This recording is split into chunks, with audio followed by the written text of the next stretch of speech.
I bolted upright in bed, heart pounding, gasping for breath. "Max is gone again!"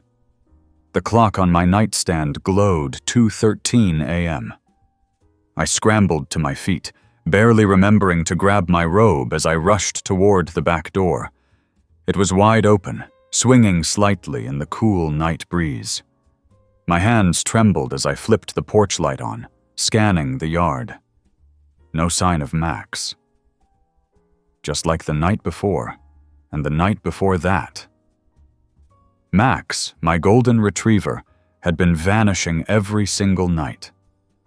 I'd wake up to find the door ajar, his bed empty, and my heart racing.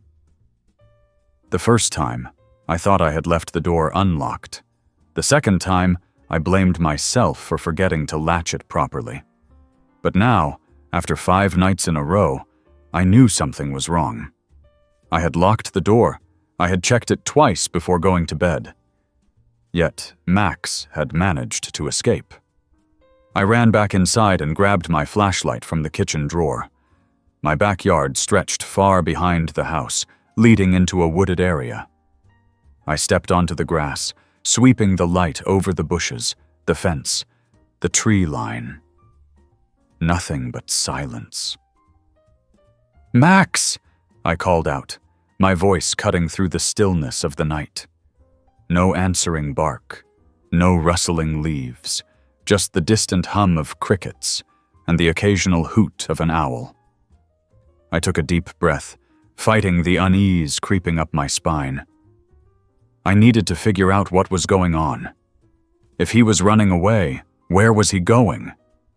And why? The next morning, after Max trotted back into the house just before dawn like nothing had happened, I made a decision. I was setting up a camera.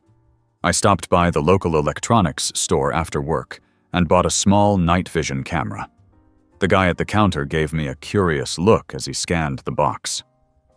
"Catching raccoons?" he asked with a smirk. I forced a laugh. "Something like that." I wasn't about to tell a stranger that my dog had been mysteriously vanishing every night, slipping through locked doors like some kind of ghost. He'd think I was crazy. Maybe I was. That night, I set up the camera in the living room, positioning it so it had a clear view of the back door. I double-checked the lock, then double-checked the camera. Everything was set.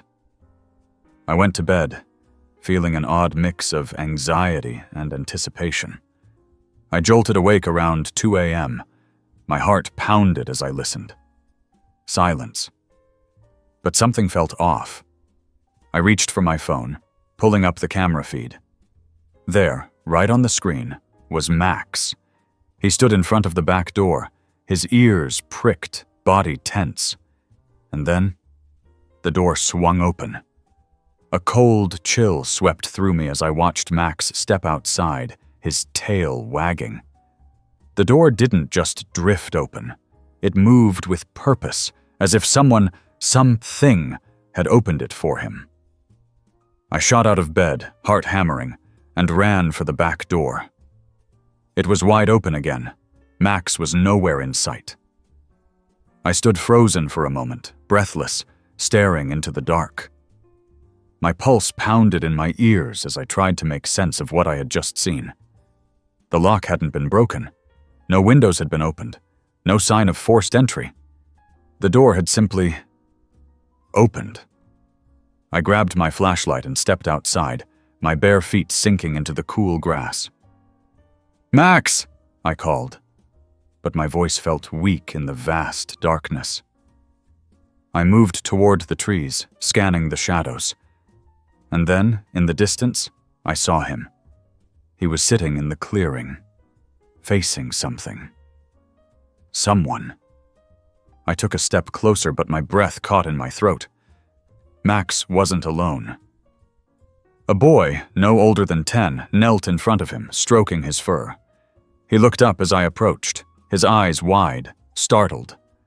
I opened my mouth to speak, but the boy jumped to his feet and bolted into the woods. "Wait!" I shouted, but he was gone. Max trotted back to me, tail wagging as if nothing had happened. I crouched down, running a hand through his fur. "Who was that, buddy? What's going on?" Max just licked my hand, his warm brown eyes filled with something I couldn't quite place. I glanced back toward the woods. Heart pounding. I needed answers. And I had a feeling this was only the beginning. I barely slept that night, my mind racing with questions. Who was that boy? Why was Max meeting him in the woods every night? And most importantly, how was my back door opening on its own? My stomach churned with unease as I replayed the camera footage over and over again. Each time, the door moved just slightly before swinging open completely. I wanted to chalk it up to faulty locks, but deep down, I knew better. Something else was happening here. By morning, I was exhausted, but determined. If Max was running away to see that boy, I needed to find out why. So, after feeding Max and gulping down a strong cup of coffee, I called out of work for the day. I had more pressing matters to deal with. I grabbed my jacket and slipped a leash onto Max's collar, though I knew he wouldn't like it. He'd gotten used to his freedom these past few nights, and something told me he wasn't going to enjoy being tethered. We walked toward the clearing where I had seen the boy the night before. The grass was still damp with morning dew, and the crisp autumn air nipped at my skin. Max tugged eagerly on the leash, his tail wagging as if he knew exactly where he wanted to go. I followed his lead, hoping he'd bring me back to the answers I desperately needed. After about 10 minutes of walking through the woods, Max suddenly stopped. His ears perked up, and he let out a low whine. I followed his gaze to a small, makeshift shelter tucked between two trees. It was little more than a few wooden planks and a tarp, but it was enough to tell me someone had been staying there. My heart clenched. Had the boy been living out here all alone? I knelt beside Max, rubbing his head gently. "Is this where you've been coming every night, buddy? To see him?" Max let out a soft woof and licked my hand. Carefully, I stepped closer to the shelter, my pulse quickening. "Hello?" I called out, keeping my voice calm and even. "Is anyone here?" Silence. I peered inside the small structure. A tattered blanket lay crumpled in one corner, along with an empty water bottle and a few scattered granola bar wrappers. Someone had been here recently, but there was no sign of the boy. My gut twisted. He couldn't be much older than 10, maybe 11. What was he doing out here all alone? Where were his parents? As I turned to leave, I noticed something half buried in the dirt near the entrance. I bent down, brushing away the loose soil, and my breath caught in my throat. It was a worn-out photo. A man, a woman, and a little boy stood smiling at the camera, their arms wrapped around each other. The boy couldn't have been more than 5 or 6 in the picture, but something about his face looked familiar. I glanced down at Max, my mind racing. Could this be him? I carefully tucked the photo into my pocket and stood. "Come on, Max," I murmured, giving his leash a gentle tug. "Let's go home." The rest of the day, I couldn't stop thinking about the shelter, the boy, the photo. I had so many questions, but I wasn't sure where to start.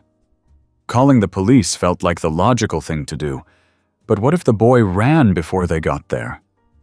What if he was afraid of them? He had bolted the second he saw me. Something told me he didn't trust adults. I needed a plan. I needed to earn his trust first. That night, instead of setting up the camera, I decided to stay awake and wait. I kept all the lights off and positioned myself near the back door, watching in silence. Max paced restlessly, throwing me confused glances, but I simply patted his head and whispered for him to wait. Minutes turned into hours, and just when I thought the night would pass without anything happening, Max's ears perked up. He moved toward the door, tail wagging. Then, just like before, The door slowly creaked open. My breath hitched as Max stepped outside, and this time, I followed him. I moved carefully, staying in the shadows as Max led the way.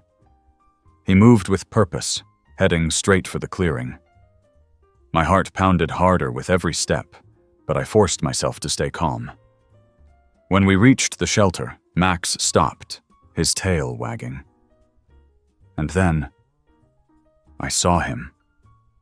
The boy was crouched near the shelter, stroking Max's fur. His eyes were wide with fear when he noticed me, but I held up my hands in a gesture of peace. "Hey," I said softly. "It's okay. I'm not here to hurt you." He didn't move, his small hands gripping Max's fur tightly. "My name's Jason," I continued. "This is my dog, Max. I think he likes you." The boy swallowed hard, glancing down at Max before looking back at me. He comes to me every night." I nodded. "Yeah, I noticed. I was just wondering why." The boy hesitated before answering. "Because I'm alone. And he knows." His words hit me like a punch to the gut. My throat tightened. "You don't have anywhere to go? No family?" He looked away. "Not anymore." I took a careful step closer. "Do you have a name?" He hesitated again before mumbling. "Ethan." Ethan. I let the name settle in my mind. "Ethan, do you mind if I sit with you?" He didn't respond right away, but after a long pause, he gave a small nod. I sank onto the cool ground, keeping some distance so he wouldn't feel trapped. Max flopped down between us, his tail thumping softly. "You've been out here alone this whole time?" I asked gently. Ethan nodded, staring at the ground. "Since summer." My chest tightened. "That's a long time. How have you been eating?" He shrugged. "Gas stations. Sometimes people leave food behind at the park." I exhaled slowly, trying to control the wave of emotions crashing through me. "Ethan, listen, you don't have to stay out here. I can help you." His eyes snapped up, filled with something close to panic. "I don't need help." "I get it," I said quickly, not wanting to scare him off. "But you don't have to be alone. You don't have to be scared anymore." His lips pressed together, his whole body tense.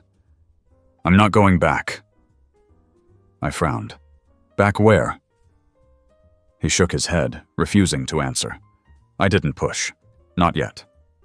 "Okay, but can I bring you some food? Maybe some clean clothes? Just so you're comfortable." Ethan hesitated before giving the smallest nod. Relief flooded through me. "All right," I said, standing slowly. "I'll be back tomorrow, and I promise I won't tell anyone where you are." Ethan studied me carefully, as if trying to decide if I was lying. Finally, he gave another small nod. I turned to Max, patting his head. "Come on, buddy. Let's go." Max whined, but obeyed, following me as I walked away. I stole one last glance over my shoulder. Ethan was still there, watching. I didn't know exactly what had happened to him, but I knew one thing for sure. I was going to help him, no matter what it took. The next day, I packed a small bag with food, a warm jacket, and a clean blanket before heading back to the woods. My mind was still spinning with everything Ethan had told me, or rather, everything he had refused to say. The boy was out there alone, in the cold, scavenging for food. He needed help, whether he wanted to admit it or not. Max wagged his tail as we approached the clearing, eager to see his new friend. But when we got there, Ethan was nowhere to be found. The small shelter was empty. My heart sank. I set the bag down and called out his name, but only silence answered me. Max sniffed around, circling the shelter before trotting toward the trees. His ears perked up, and his nose stayed low to the ground. He was tracking something. I decided to follow his lead, letting him guide me deeper into the woods. After a few minutes, I spotted movement in the distance. A small figure darted between the trees. Ethan. He was trying to get away from me. "Ethan, wait!" I called, jogging after him. "I brought you food!" He stopped for a moment, but didn't turn around. His shoulders were tense, his hands curled into fists. I took a cautious step forward. "You don't have to run," I said gently. "I just want to help." Ethan turned slightly, his gaze flicking to Max. Max, being the friendly dog he was, trotted up to Ethan and nudged his hand with his nose. Ethan exhaled and slowly knelt down, running a hand through Max's fur. "I'm not going back," he said, barely above a whisper. I crouched down a few feet away from him, making sure not to get too close. "I'm not asking you to. But you can't stay out here forever, Ethan. It's getting colder every night." He hugged Max tightly, burying his face into the thick golden fur. I could see the slight tremble in his shoulders. "Where did you come from?" I asked carefully. "You had a family once, didn't you?" Ethan didn't answer right away. He pulled back, wiping his sleeve across his face. Then, after what felt like forever, he nodded. "My parents died," he finally admitted. "In a car accident. I was in foster care for a while, but I didn't like it. They weren't nice." A knot formed in my stomach.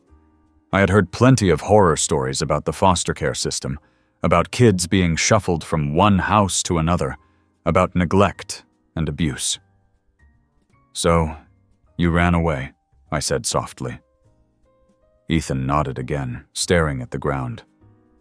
"I thought I could take care of myself, but then I got stuck here, and now I don't know what to do." I let out a slow breath. "You don't have to do this alone. I can help you." His gaze snapped up to me, wary. "You'll call the cops." I shook my head. "Not if you don't want me to." "But you can't stay out here forever, Ethan. I have an extra room at my house. You can stay there for a while, just until we figure things out." He looked at me like I had just suggested something impossible. "Why would you do that?" "Because no kid should have to survive in the woods alone," I said simply. "And because Max clearly loves you." Ethan glanced at Max, who was now lying in the dirt, his tail thumping against the ground. Something in his expression softened. Just a little. "I don't know," he mumbled. "You don't have to decide right now," I said, standing up. "Just think about it, okay? I'll come back tomorrow. You don't have to do this alone." Ethan didn't say anything, but he didn't run either. That was progress. I left the bag of supplies near his shelter and gave Max one last pat before heading back home. My mind was still spinning, but at least now I knew the truth. Ethan wasn't some ghost or figment of my imagination. He was just a scared kid who needed help. That night I couldn't stop thinking about him. I wondered if he was eating the food I left, or if he was still too wary to trust me. I hoped he was at least using the blanket to keep warm. Max paced restlessly near the door, as if waiting for Ethan to show up again. I barely slept, my mind running through a million possibilities. I knew I couldn't force Ethan to accept help, but I also couldn't just walk away. Not when I knew he was out there, alone in the dark. The next day, I made my way back to the clearing with another bag of food and some extra clothes. When I arrived, Ethan was sitting outside his shelter, his arms wrapped around his knees. He looked up as I approached. "You really came back." "I told you I would," I said, setting the bag down in front of him. "You hungry?" Ethan hesitated, then nodded. I watched as he unzipped the bag and pulled out a sandwich, his fingers moving quickly, like he was afraid someone might take it away. My chest tightened. No kid should ever have to feel like this. I sat down a few feet away, letting him eat in silence. When he finished, he wiped his mouth with his sleeve and looked at me. "You really have an extra room?" "I do," I confirmed. "No strings attached. You don't have to stay forever. Just until we figure something out." Ethan looked at Max, who was now lying at his feet, tail wagging lazily. "Can he sleep in my room?" A smile tugged at my lips. "Of course." Ethan exhaled, long and slow. "Okay." It wasn't much, just one word, but it was enough. I stood up and held out my hand. "Come on, let's go home." Ethan hesitated, then reached for my hand. His grip was small and hesitant, but it was there. And as we walked back through the woods together, Max trotting happily at our side, I knew this was only the beginning. Ethan didn't say much on the walk back to my house. He kept his hands tucked into the oversized sleeves of the jacket I had brought him, his shoulders hunched as though he was expecting to be turned away at any moment. Max trotted beside him, tail wagging, blissfully unaware of the weight in the air. I kept my pace slow, not wanting to make Ethan feel like he was being rushed or pressured. As we reached my back door, Ethan hesitated. His fingers curled around the edge of the sleeve, gripping the fabric tightly. "You can come in," I said gently. "No pressure, but it's warmer inside." Ethan glanced at Max, who wagged his tail in encouragement. After a few seconds, he stepped over the threshold, cautiously, like he expected the ground to disappear beneath him. I shut the door behind us and flicked on the kitchen light. Ethan's eyes darted around, scanning the room like he was memorizing exits. I kept my movements slow and deliberate, not wanting to startle him. "Are you thirsty?" I asked, moving toward the fridge. "I've got juice, water, milk." "Water's fine," he said quietly. His voice was barely above a whisper, but at least he had answered. That was progress. I poured him a glass and set it on the kitchen island. He hesitated before stepping forward and taking it. He didn't drink right away, just held the cup between both hands, like he was waiting for permission. "You don't have to ask," I said. "Anything in this house, you're welcome to." He looked up at me then, a flicker of something, surprise maybe, crossing his face. It disappeared just as quickly, but I had caught it. He took a sip of the water, then another, like he was testing to see if it would be taken away from him. Max flopped onto the floor beside him, his head resting on Ethan's foot. The tension in the boy's shoulders eased just slightly. "Let me show you the guest room," I said, motioning for him to follow me. He trailed behind, cautious but curious. I opened the door to the small but cozy room. There was a bed with fresh sheets, a dresser, and a window overlooking the backyard. "It's not much, but it's yours for as long as you need it," I said. Ethan stood in the doorway, eyes darting around like he was trying to catch a trick in my words. When he didn't move, I added, "Max can sleep in here too, if you want." That seemed to do the trick. He stepped inside, and Max followed, tail wagging. Ethan ran a hand over the blanket like he was testing if it was real. I leaned against the doorway. "You hungry?" Ethan nodded. "All right, let's get you something to eat." We made our way back to the kitchen. I heated up some leftover pasta, and Ethan ate quickly but neatly, like someone who had learned not to waste food. I didn't push him to talk. I just sat across from him, eating my own meal and letting the silence be comfortable. After dinner, I grabbed a blanket from the couch and set it at the foot of his bed. "If you need anything, my room's just down the hall." Ethan nodded, his grip tightening on the edge of the blanket. "Good night, Ethan." "Good night," he whispered. Max curled up on the floor beside his bed, his tail flicking slightly. Ethan lay down, pulling the blanket over himself. His face was mostly hidden, but I could see the way his fingers curled into the fabric, holding onto something solid. I turned off the light and stepped out, leaving the door cracked open just in case. Back in my own room, I lay awake for a long time, listening. The house was silent, but the knowledge that someone else was there, someone who had been through more than I could understand, made the air feel heavier. I hoped he would stay. I hoped he would let me help him. I hoped he would finally feel safe. The next morning, I woke up to the sound of soft footsteps. I glanced at my clock, 6:12 a.m. I got up quietly and peeked out of my room. Ethan was in the kitchen, standing by the counter with a bowl of cereal in front of him. He looked up when he saw me and froze, like he had been caught doing something wrong. "Morning," I said. Ethan glanced down at the bowl. I didn't want to wake you up." "You didn't. You're welcome to eat whatever you like." He nodded and took another hesitant bite. I leaned against the counter, watching him for a moment.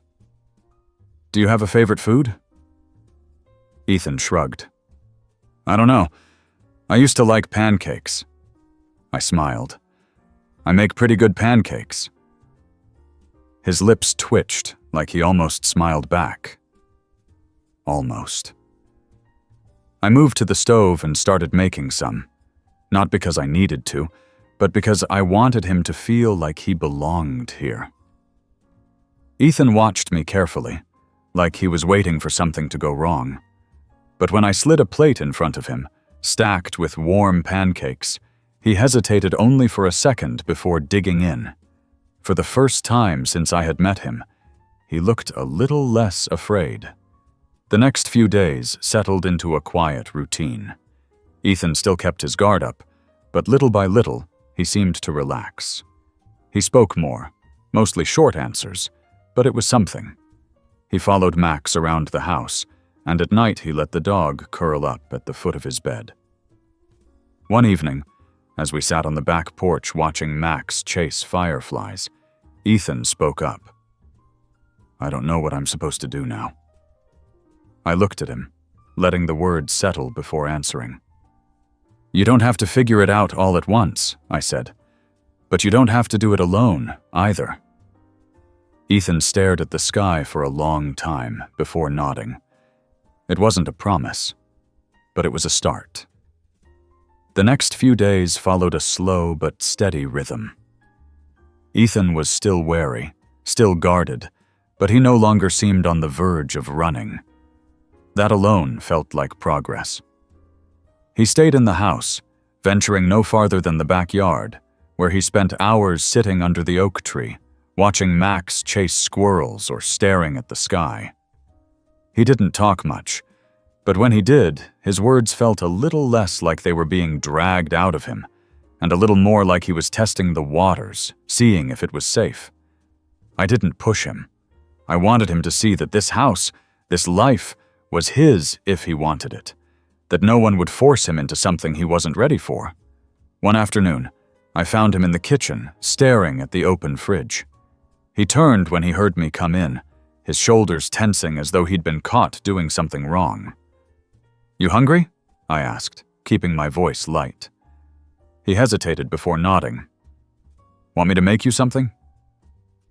Ethan glanced back at the fridge, then at me. "Can I make it?" That caught me by surprise. I had expected him to want food, but I hadn't expected him to want to make it himself.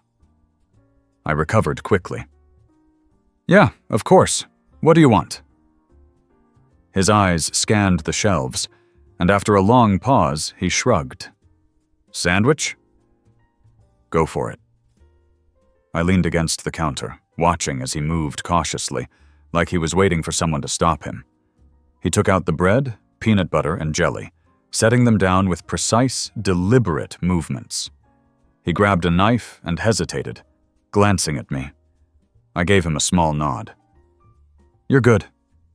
He nodded back and started spreading the peanut butter, his hands steady but careful. When he was done, he put the sandwich together and stepped back, staring at it like it was something foreign. I took a seat at the table. "You gonna eat it?" Ethan looked at me, then back at the sandwich. After a moment, he picked it up and took a bite. I watched as his shoulders relaxed, just a little, as he chewed. It wasn't much, but it was something. That night, after dinner, I found him sitting in the living room, flipping through one of the books I had left on the coffee table. He didn't look up when I walked in, but his fingers tightened slightly on the pages. "You like to read?" I asked, sitting down across from him. Ethan shrugged. "Used to." I nodded. "That's a good one. It's got a pretty great ending." Ethan's lips twitched, almost like he wanted to smile but wasn't sure if he should. "You read it?" "A few times." He hesitated, then looked down at the pages again. "I don't know if I'll finish it." "That's okay." He didn't say anything else, but he didn't put the book down either. I counted that as another win. Days passed, and little by little, Ethan started to settle. He still flinched at unexpected noises, still tensed when someone spoke too loudly, but he no longer looked like he was ready to bolt at any second. He started talking more, asking questions about the house, about Max, about small, simple things that made my heart ache more than I cared to admit. One morning, I found him sitting on the back steps, Max curled up beside him. He was watching the sunrise, his expression distant but calm. "Couldn't sleep?" I asked, stepping outside. Ethan shook his head. "Didn't want to." I sat down beside him, not pushing for more. After a long silence, he spoke again. "I used to watch the sunrise with my mom." His voice was quiet, barely above a whisper. "She said it was the best time of the day, the part where everything starts over." I swallowed the lump in my throat. She was right. Ethan didn't respond, but he didn't move away either. We sat there together, watching as the sky changed from deep purple to soft orange, listening to the quiet sounds of the morning. After a few moments, Ethan let out a slow breath. "I think I want to stay." The words were tentative, careful, but they were there. And for the first time since I had found him, he looked at me not with fear, but with something else. Hope. The next morning, Ethan woke up before I did. When I walked into the kitchen, he was sitting at the table with Max curled up at his feet, staring out the window at the backyard. The sunlight hit the side of his face, making the shadows under his eyes look softer, less heavy. He must have sensed me watching because he turned his head slightly and gave me the smallest nod. "Morning," I said, moving toward the coffee pot. "You sleep okay?" He shrugged, which was his usual answer when he wasn't sure what to say, but he didn't look as tense as he had before. I took that as a good sign. I poured myself a cup of coffee and grabbed a second mug, holding it up as an offer. Ethan hesitated, then gave a small shake of his head. "Not a coffee fan?" I asked, taking a sip of my own. "Never tried it," he admitted, looking a little uncertain about whether he should have said that. I set the second mug down and leaned against the counter. "Well, it's not for everyone, but if you ever want to try, let me know." He didn't respond, but I saw his fingers tap lightly against the table. A nervous habit, maybe. He did that a lot when he was thinking. After a few moments, he shifted in his seat. "What do people do here?" I raised an eyebrow. "Here? Like in this town?" He nodded, still staring out the window. "It's quiet," I said, setting my mug down. "Not much happens, but there's a park a few blocks away. A library, too. People mostly keep to themselves, but they're nice." Ethan nodded again, still tapping his fingers. "I used to go to the library." "Yeah? You like to read?" "Sometimes." I smiled. Well, if you ever want to go, I can take you. No rush. Ethan didn't say anything, but I could see him considering it. That was enough for now. For the next few days, he fell into a routine. He still didn't talk much, but he stayed inside, let Max follow him around, and even sat with me on the couch when I watched TV at night. It wasn't much, but it was more than before. One afternoon, I walked into the kitchen and found him standing by the pantry, looking through the shelves. "Hungry?" I asked. He nodded, but didn't turn around. "Can I cook something?" I wasn't expecting that. "Of course. You know how to cook?" "A little." I pulled out a pan and set it on the stove. "What do you want to make?"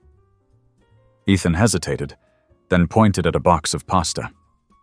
"Mac and cheese?" I grinned. "Good choice. You want me to help?" He shook his head. "I can do it."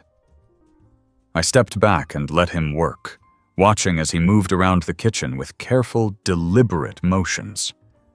He boiled the pasta, drained it, then mixed in the cheese with a patience that told me he had done this before. When he was done, he filled 2 bowls and set one in front of me without a word.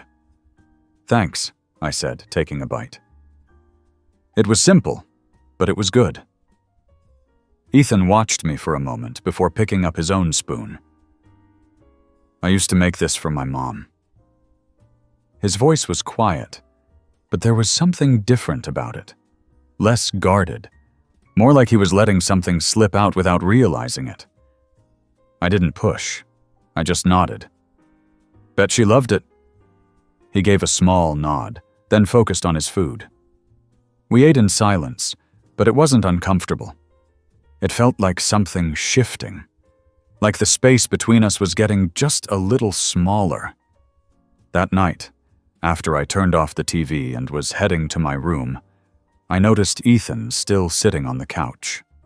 Max curled up beside him. He had a book in his lap, one of the ones from the shelf in the living room. "You staying up?" I asked. He shrugged. "Just reading." I hesitated, then said, "If you ever have trouble sleeping, you can wake me up." Ethan glanced at me, something unreadable in his expression. "Okay." I nodded and headed to bed, but I left my door open a crack, just in case. The next morning, I found Ethan in the backyard with Max, tossing a ball for him to chase. The dog was having the time of his life, bounding across the yard with unfiltered excitement. Ethan had a small smile on his face. It was the first time I'd seen anything close to joy in his expression. "He loves that game," I said, stepping outside. Ethan nodded, watching as Max came bounding back with the ball. "Yeah, he's fast." "You're good with him." Ethan glanced at me, then back at the dog. "He trusts me." I let that settle between us for a moment. "I think he does." Ethan didn't say anything, but he didn't argue either. That afternoon, I had to run a few errands. I debated asking Ethan if he wanted to come with me, but I didn't want to overwhelm him. Instead, I told him where I was going and left him at the house with Max. When I got back, I found Ethan sitting at the kitchen table, flipping through an old photo album I had left on one of the shelves. He looked up when I walked in, his expression cautious. "These are yours?" I nodded, setting down the grocery bags. "Yeah, just old pictures." Ethan hesitated, then pointed at one. "Who's this?" I stepped closer and looked at the picture he was pointing to. It was an old photo of me and my dad from years ago, back when I was around Ethan's age. "That's my dad," I said. "He passed away a long time ago." Ethan looked down at the picture again, his fingers resting lightly on the edge. "Oh." We stood there in silence for a moment before I said, "Sometimes looking at pictures helps." Ethan didn't respond right away, but after a long pause, he nodded. That night, when I turned in for bed, I heard something outside my room. I got up and peeked into the hallway. Ethan was standing outside his door, shifting his weight from one foot to the other. "Hey," I said softly. "You okay?" He hesitated, then nodded. Can Max sleep in here tonight?" I smiled. "Yeah, of course." He opened his door, and Max trotted in happily. Ethan glanced at me once more before following the dog inside and closing the door behind him. I stood there for a moment, letting the quiet settle around me. Ethan was still figuring things out, still testing the waters. But he was here. He was staying. And for now, that was enough. Ethan had been staying with me for a few weeks now, and while he was still quiet and careful with his words, he seemed to be settling in. The initial hesitancy, the way he kept his distance and barely spoke, was slowly fading. He had started to relax, just a little, and that small shift was something I held on to. One morning, I walked into the kitchen to find Ethan already up, sitting at the table with Max at his feet. He was flipping through a book, one of the ones I had left on the coffee table. He looked up when he heard me, his fingers tightening slightly around the edges of the pages. "Morning," I said, moving toward the coffee pot. "You sleep okay?" He nodded, but his fingers kept that nervous twitch. I poured my coffee and leaned against the counter. "You like that book?" Ethan hesitated. "Yeah." I took a sip of coffee. "You ever read any adventure books? Or do you prefer stories like that one?" He shrugged. "I used to read a lot at the library." That was something new. He had mentioned the library once before, but he had never really opened up about what he did there. "You miss it?" I asked, keeping my voice even. Ethan didn't answer right away, but he finally nodded. "A little." I set my coffee down. "You know, we could go. It's not far." Ethan looked at me, and for a second I thought he might say no, but then he gave the smallest nod. "Okay." That afternoon, we drove into town. Ethan sat quietly in the passenger seat, staring out the window, his fingers drumming lightly against his knee. Max was curled up in the back seat, his tail wagging lazily. When we arrived, Ethan hesitated before stepping out of the car. He stared up at the library building, his expression unreadable. I gave him space, letting him take it in. "You can take your time," I said. "No rush." Ethan nodded and walked inside. I followed, watching as he moved carefully through the aisles. His fingers brushed over the spines of books, and for the first time, he looked at ease. After a few minutes, he pulled a book off the shelf and turned to me. "Can I borrow this?" I smiled. "Of course." We checked out the book and headed back home. Ethan didn't say much in the car, but he held the book in his lap the entire time. That night, after dinner, I found him curled up on the couch with Max, reading. He looked peaceful, something I hadn't seen before. I didn't say anything, just let him have his moment. Over the next few days, Ethan read more. He still didn't talk much, but he seemed lighter, like a small weight had been lifted. He even started sitting at the table with me during meals, rather than waiting until I was finished to eat. One evening, as we sat on the back porch, Ethan spoke up. "I used to read to my mom," he said quietly, his fingers picking at the edge of his sleeve. "She liked when I did that." I looked at him, letting his words settle. She must have loved it. Ethan nodded. "Yeah." Silence stretched between us, but it wasn't uncomfortable, just a quiet understanding. After a while, Ethan let out a slow breath. "I think I want to get another book." I smiled. "Then we'll go back to the library." He didn't say anything, but for the first time, I saw something in his expression that hadn't been there before. something close to hope. Ethan had always been careful about what he said, measuring every word as if they might be taken away from him. But since our visit to the library, something had changed. He still wasn't the most talkative, but he no longer seemed to be weighing every word before speaking. He didn't just answer my questions now. Sometimes, he asked his own. One evening, as I was washing dishes, he leaned against the counter and watched.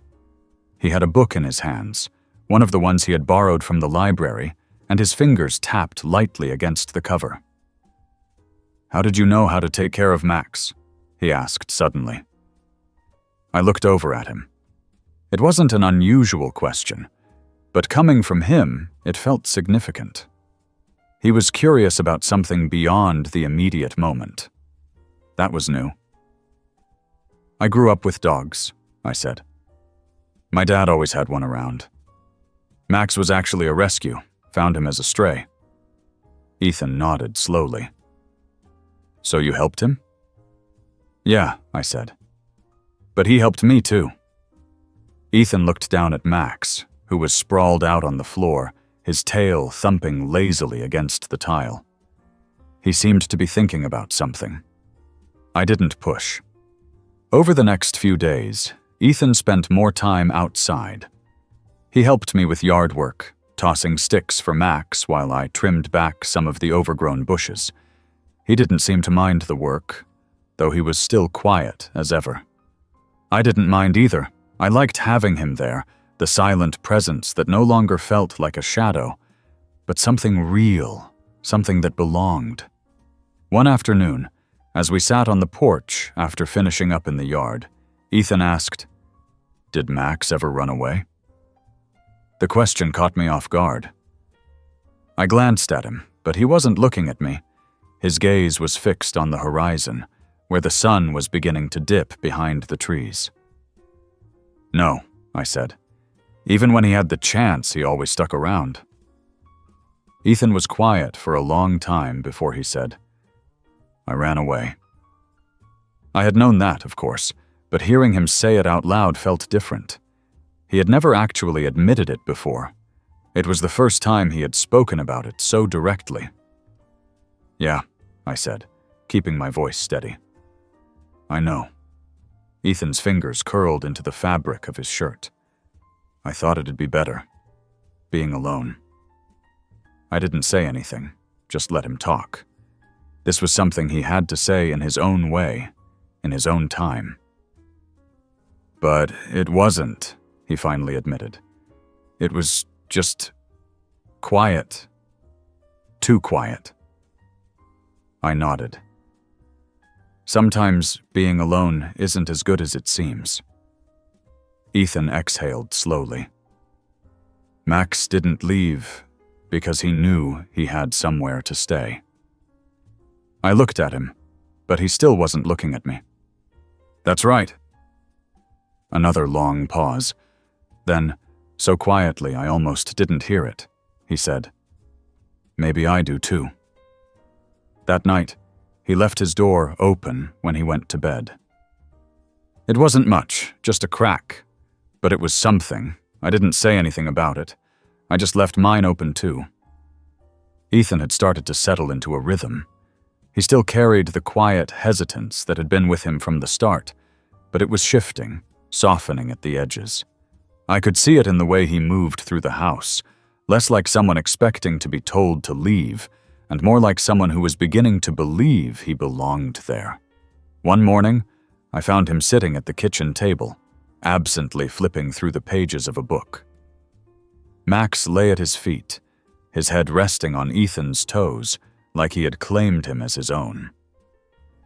Ethan looked up when I walked in, his fingers tightening slightly on the pages. "You hungry?"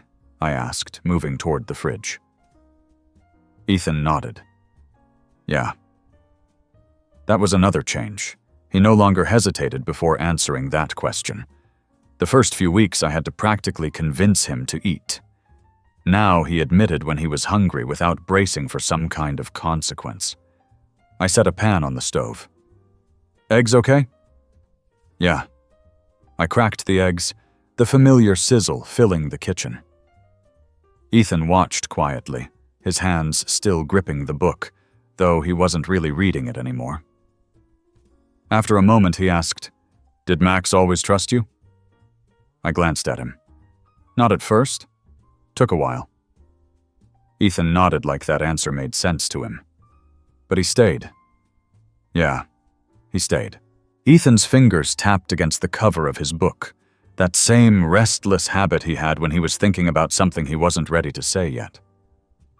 I let the silence sit between us, knowing he would talk when he was ready. A few minutes later, as I slid his plate across the table, he finally spoke again. "Do you think trust is a choice?" I sat down across from him. "I think it's something you decide to give, but I also think it's something that's earned." Ethan took a bite, chewing slowly. "How do you know when someone's earned it?" I thought about that for a second. "I guess when they show you, over and over, that they're not going anywhere." Ethan didn't say anything, but he nodded, like he was tucking that answer away somewhere deep in his mind. That afternoon, we drove into town. Ethan sat in the passenger seat, watching the world pass by through the window. He had started to let himself enjoy these small outings, even if he never fully relaxed. I caught him glancing at people on the sidewalks, like he was trying to figure out where he fit into all of it. When we pulled into the grocery store parking lot, Ethan hesitated. "Can I come in with you?" I kept my expression neutral. "Of course." The first few times I had taken him into town, he had opted to stay in the car. The fact that he was asking now meant something. Inside, he stayed close to me, his hands shoved deep into his hoodie pockets. But he was paying attention. To the people, the shelves, the way I navigated through the aisles. He flinched when someone brushed past him too fast, but he didn't retreat. He kept going. When we reached the checkout, he grabbed a candy bar from the display and placed it on the conveyor belt. Then he looked at me, waiting. I nodded, hiding my smile. "Good choice." That night, after dinner, he sat on the couch with Max, unwrapping the candy bar and breaking off a piece. He didn't say anything, but when he offered me a piece without looking up, I took it, knowing this was just another step. As the days passed, Ethan's presence in the house became something steady. He still had his quiet moments, but they didn't feel like walls anymore. More and more, he chose to be present, to sit at the table during meals, to help with small tasks, to let himself exist here without feeling like he needed permission. One evening, as I sat on the back porch, Ethan joined me. He stood there for a long moment before finally sitting down on the step beside me. "I used to think leaving was the only way," he said quietly. I turned my head slightly, but I didn't interrupt. "I thought if I just kept going, eventually, it wouldn't hurt anymore." His fingers curled into the fabric of his hoodie. "But it did." I let the silence settle, knowing he wasn't finished. "I think maybe staying is harder," he admitted. "Because then you have to let people see you." I nodded. "Yeah, but it's worth it." Ethan exhaled slowly. "I think so too." And for the first time since he had arrived, he didn't just sit beside me. He stayed. Ethan's presence in the house had become something steady, something unspoken, but real. He still carried his quiet nature, still moved carefully like he was making sure he wasn't in the way, but the tension that had once lived in his shoulders was fading. He was beginning to settle, beginning to believe that maybe he wasn't just passing through. One morning, I found him sitting on the porch with Max curled up beside him. He was watching the sky, his fingers idly scratching behind Max's ear. He looked up when I stepped outside, but he didn't look away as quickly as he used to. He held my gaze for a second longer before glancing back out toward the trees. "Thinking about something?" I asked, leaning against the railing. Ethan hesitated before nodding. "Yeah." I waited, knowing by now that if I gave him time, he'd speak when he was ready. "I don't know what I'm supposed to do next," he finally admitted. I sat down on the steps beside him. "You don't have to know right away." He let out a breath. "I feel like I should, though. Like I should have a plan." "Plans are good," I said. "But sometimes just staying is enough for a while." Ethan's fingers tightened in Max's fur. "But then what?" I thought about that for a second. "Then you figure it out, one step at a time." Ethan was quiet, but I could see the gears turning in his head. He wasn't just listening, he was considering it, weighing my words against whatever thoughts had been keeping him up at night. Later that day, as I was fixing something under the sink, Ethan walked into the kitchen and leaned against the counter. He had been doing that more often lately, just being nearby, watching what I was doing, sometimes even asking questions. "You ever think about leaving?" he asked suddenly. I glanced at him, surprised by the question. "Leaving where?" "Here, this town, this house." I set down the wrench and wiped my hands on a rag. "I used to, a long time ago. Thought about moving somewhere bigger, somewhere busier." "Why didn't you?" I shrugged. "Because this place became home. And sometimes the place you're meant to be isn't where you thought it would be." Ethan absorbed that quietly. "I don't know where I'm meant to be." "That's okay," I said. "You don't have to know that yet." That evening, as we sat in the living room, Ethan picked up one of the books from the shelf. He had been reading more lately, getting lost in stories the way some people got lost in music. He ran his fingers over the spine before glancing at me. "You ever wish you could change the ending of a book?" he asked. I thought about that for a second. Sometimes, but I think the endings we get are the ones we're supposed to have. Ethan looked down at the book in his hands. "I'm not sure I like mine." I didn't answer right away. Instead, I let the silence settle between us, comfortable and steady. "Maybe it's not over yet," I finally said.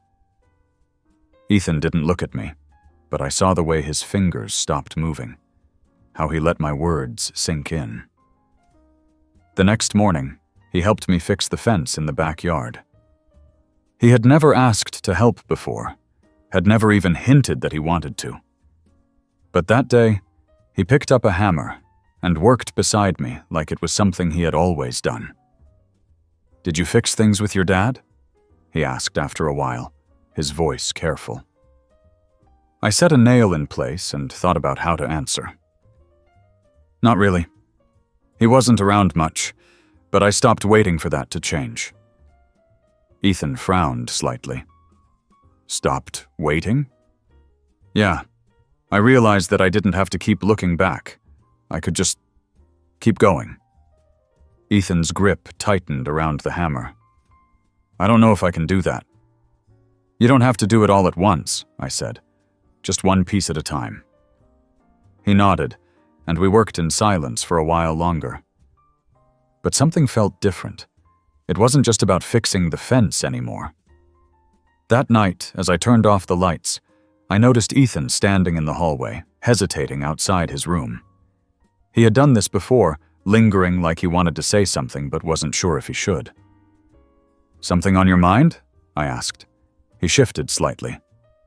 "I think I want to stay. For a while." I nodded, keeping my voice steady. "You can stay as long as you want." Ethan didn't say anything, but for the first time, he smiled. Just a small one. Just enough. The days had started to settle into something steady, something that felt real. Ethan was still quiet, still cautious, but the moments of hesitation weren't as long. He no longer flinched at sudden noises, no longer watched the door like he was waiting for it to be closed in his face. He was still figuring things out, but he was here, and that was enough. One afternoon, I found him sitting on the back porch, staring at the horizon with Max curled up beside him. I stepped outside, letting the screen door creak just enough to announce my presence. He glanced over his shoulder, but didn't move away. "Thinking about something?" I asked, leaning against the railing. Ethan shrugged. "Just wondering." I nodded, giving him space to continue if he wanted to. After a moment, he did. "Do you ever feel like you're waiting for something to happen?" I considered that. "Yeah, sometimes. But I think a lot of the time, we don't even know what we're waiting for." Ethan's fingers scratched absently at the wood beneath him. "I used to think if I kept moving, I wouldn't have to wait for anything. That if I didn't stay in one place too long, nothing could catch up to me." I sat down next to him. "And now?" He let out a slow breath. "I don't know. But I'm still here." "Yeah," I said. "You are?" He didn't say anything for a while, but he didn't leave either. He just sat there, watching the sky, letting Max's steady breathing fill the silence. That night, I found him in the kitchen, absently flipping through the pages of a book. He wasn't really reading, just skimming his fingers over the words like they held something he couldn't quite grasp. "Can I ask you something?" he said suddenly. "Of course." Ethan hesitated. "Did you ever want to forget something?" I set my coffee mug down, studying him. "Yeah, plenty of times." He looked up, searching my face for something. "How do you do it?" I sighed. "I don't think you really do. You just learn how to carry it better." Ethan absorbed that quietly, his fingers still skimming the edges of the pages. I thought leaving would make it easier. "Did it?" He shook his head. "Not really." I didn't say anything, letting the moment settle between us. After a while, he closed the book and exhaled. "I think I want to try staying," he admitted. "Not just being here, but actually staying." There was a difference, and we both knew it. I nodded. "Okay." Ethan gave me a small, tentative smile, just enough to tell me he meant it.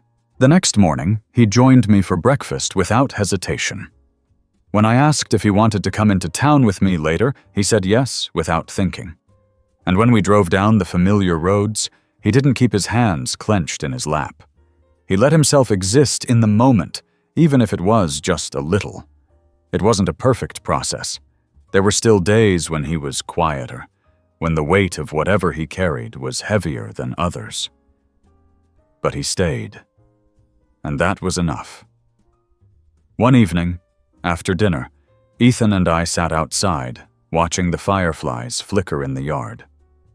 Max lay between us, his head resting on his paws, the occasional twitch of his ears the only sign he was still awake. "I had a dog once," Ethan said suddenly. I looked over at him. "Yeah?" He nodded. "Her name was Daisy. She was a mutt, but she was my best friend." "What happened to her?" Ethan was quiet for a long moment before answering. "When I left, I couldn't take her with me." His voice was steady, but there was an underlying sadness in it. "I hope she's okay." I didn't know what to say, so I let the silence stretch between us. "You think she remembers me?" he finally asked. I nodded. "Yeah. Dogs don't forget the people they love." Ethan exhaled slowly, staring down at Max. "I hope so." After a while, we went back inside. Ethan didn't say anything else about Daisy, but later that night I heard him whispering to Max. telling him about her. He didn't know I was listening, and I didn't interrupt. The next day, we went into town again. This time, Ethan picked out a few things for himself. A new book, a jacket that actually fit him, a pack of gum he tossed onto the counter like it was no big deal. But it was a big deal. He was starting to make choices for himself, starting to see this place as more than just temporary. And for the first time, I saw him relax in a way he hadn't before. Back at home, he read on the couch while Max dozed beside him. I watched from the kitchen, seeing the way his fingers traced the words on the page, how he occasionally paused to glance out the window, like he was soaking it all in. This was what staying looked like. And for Ethan, that was more than enough for now. As the days stretched on, Ethan continued to carve out a space for himself in the quiet rhythms of my life. He didn't say much about the past, and I didn't push him to, but there were small signs that he was letting himself settle in, leaving his book open on the kitchen table, tossing his jacket over the back of a chair, letting Max sleep curled up at his feet every night. It was a slow process, like watching something fragile begin to mend, but I could see the difference. One morning, I found him in the backyard with Max, tossing a stick lazily across the yard.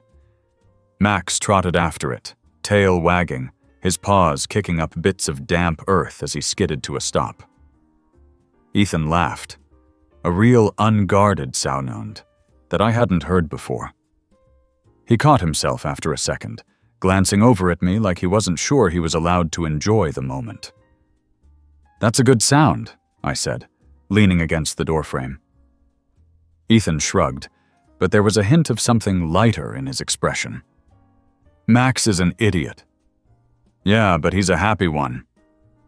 Ethan smirked and bent down to scratch behind Max's ears as the dog barreled into him, full of excitement. Later that evening, as I cleaned up after dinner, Ethan hovered near the counter, fidgeting with a loose thread on his sleeve. I could tell he wanted to say something. I let him take his time. "I was thinking," he said slowly, "about Daisy." I set the dish towel down. "Yeah?" He nodded, looking out the window. "I want to find her." I wasn't surprised. I had been waiting for this moment. "Okay, we can try." He glanced at me, wary. "It's not going to be easy." "No, but it's not impossible." For the first time, there was a flicker of real determination in his eyes. "I think she was taken to a shelter in the next town over." "Then that's where we'll start." The next day, we drove out to the shelter. Ethan quiet but alert beside me. He kept shifting in his seat, fingers gripping the hem of his jacket. I could tell he was bracing for disappointment.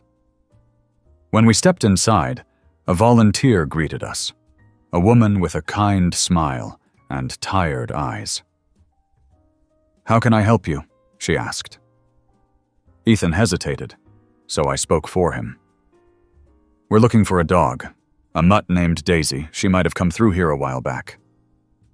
The woman frowned thoughtfully. "We can check our records."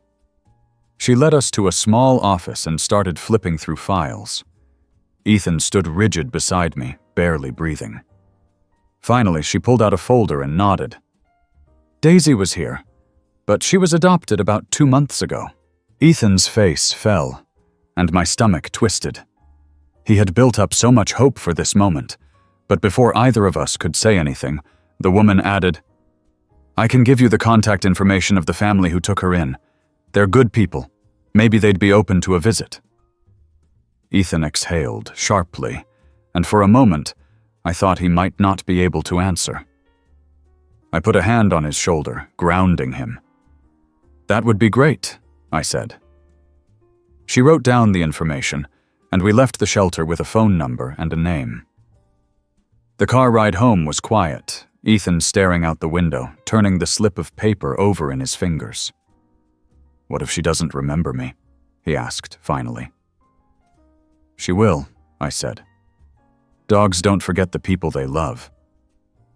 That night, Ethan paced the living room, debating whether to call. Finally, he handed me the phone. "Can you do it?" I nodded and dialed the number. A woman answered, her voice warm but cautious. I explained the situation, told her about Ethan and Daisy, about how they had been separated. There was a pause, then a soft laugh. "You're not going to believe this," she said. "Daisy never really settled here. She's sweet, but she's been restless since the day we brought her home. If Ethan wants to see her, I think it'd be good for both of them." I looked over at Ethan, his eyes wide with hope. "She wants you to come see her." The next morning, we drove to the house. It was a small, cozy place with a big fenced-in yard. As soon as we pulled into the driveway, I could see the shadow of a dog behind the front gate, tail wagging furiously. The second the door opened, Daisy bolted forward.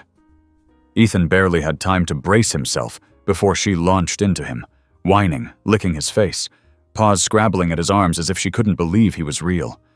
He wrapped his arms around her, his face buried in her fur. "She remembers you," I said softly. Ethan didn't say anything, just held on tighter. The family who had adopted her stood back, smiling at the reunion. After a few minutes, the woman said, "We love her, but if she's yours, we won't stand in the way of that." Ethan looked up, eyes wide with disbelief. "Really?" She nodded. "She belongs with you." That was the moment I saw it. The last bit of hesitation in Ethan's posture finally ease away. He looked at Daisy, then at me. "I guess I'm staying." It wasn't just about Daisy. It was about everything. About trust, about belonging, about choosing to stay instead of running. And this time, it wasn't just enough. It was everything. Ethan spent the next few days adjusting to the idea of permanence. He walked Daisy around the property, letting her get used to the place she would now call home. He even went into town with me a few times, browsing the shelves of the bookstore, picking out a few things for himself. There was a lightness to him now, something I hadn't seen before. And I knew, without a doubt, that he had finally found where he belonged. As the weeks passed, Ethan started opening up more. He talked about his childhood, his memories with Daisy, even the nights when he felt lost. Slowly, he began to see that he didn't have to carry his past alone anymore. He had a home now, a place where he was safe. One evening, as the sun dipped behind the trees, Ethan turned to me and said, "I never thought I'd have this." I smiled. "And now you do." As the days stretched on, Ethan continued to carve out a space for himself in the quiet rhythms of my life. He didn't say much about the past, and I didn't push him to. But there were small signs that he was letting himself settle in, leaving his book open on the kitchen table, tossing his jacket over the back of a chair, letting Max sleep curled up at his feet every night. It was a slow process, like watching something fragile begin to mend, but I could see the difference. One morning, I found him in the backyard with Max, tossing a stick lazily across the yard. Max trotted after it, tail wagging, his paws kicking up bits of damp earth as he skidded to a stop. Ethan laughed, a real, unguarded sound that I hadn't heard before. He caught himself after a second, glancing over at me like he wasn't sure he was allowed to enjoy the moment. "That's a good sound," I said, leaning against the doorframe. Ethan shrugged, but there was a hint of something lighter in his expression. "Max is an idiot." "Yeah, but he's a happy one." Ethan smirked and bent down to scratch behind Max's ears as the dog barreled into him, full of excitement.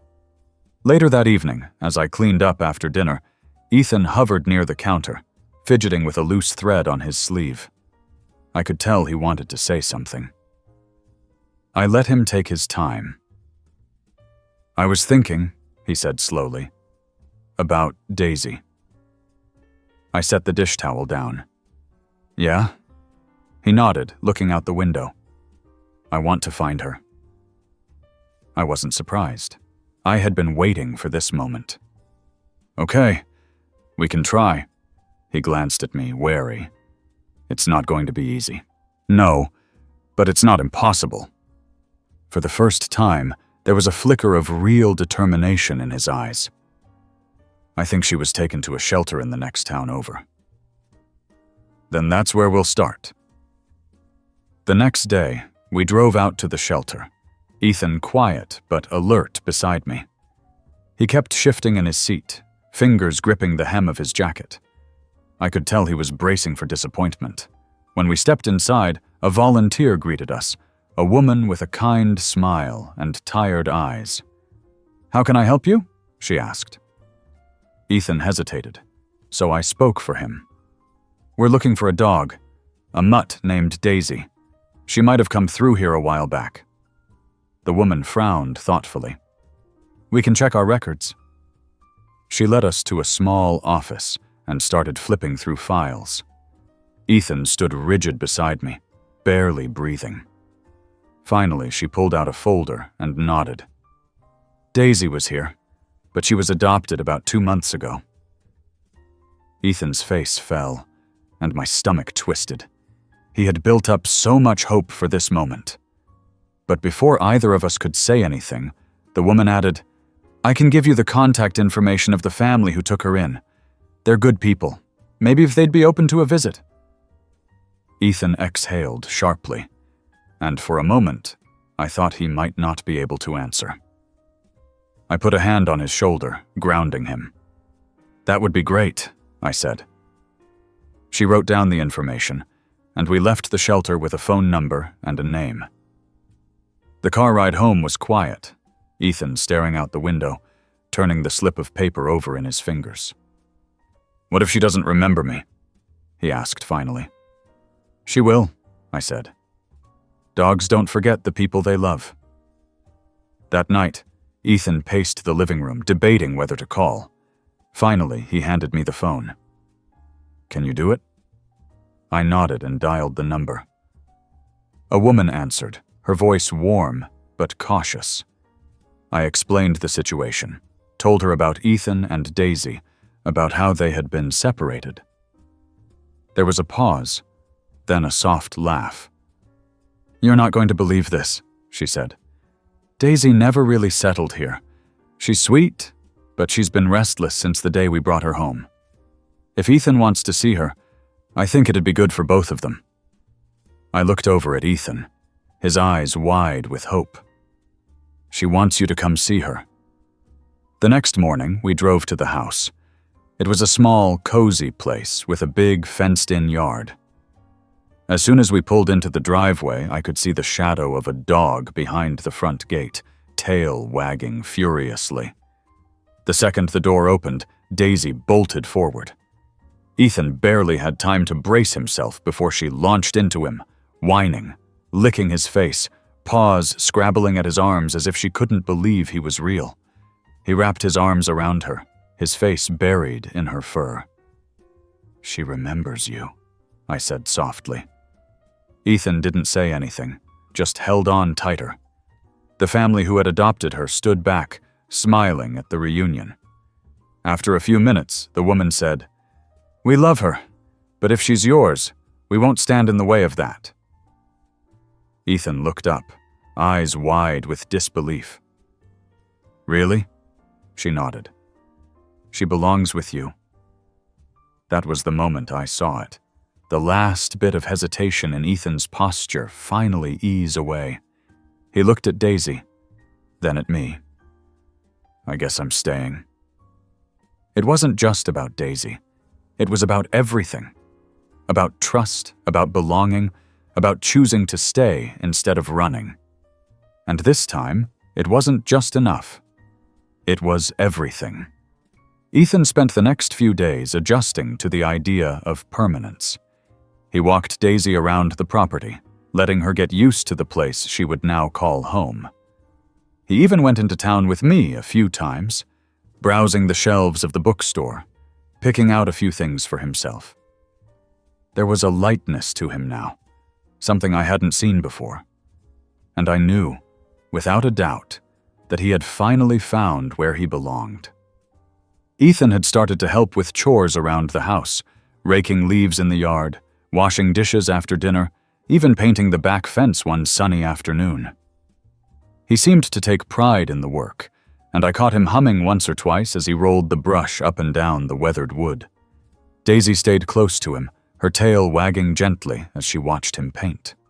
She was settling in, too, as though she'd always been here. One evening, as the fireflies flickered in the backyard, Ethan sat on the porch steps with a cup of hot chocolate in his hands. He stared out at the darkened yard, quiet but relaxed. "This feels weird," he said suddenly. "What does?" I asked. "Feeling safe." I didn't answer right away, letting the words settle between us. Finally, I said, "Maybe it's time to get used to it." Ethan nodded slowly. "I think I can do that." The next morning, he surprised me by making breakfast. It was nothing fancy, scrambled eggs and toast, but the fact that he had taken the initiative to do it at all made me smile. "Look at you, a regular chef," I teased. Ethan rolled his eyes, but there was a trace of a grin on his face. "I just thought it'd be nice." "It is, thanks."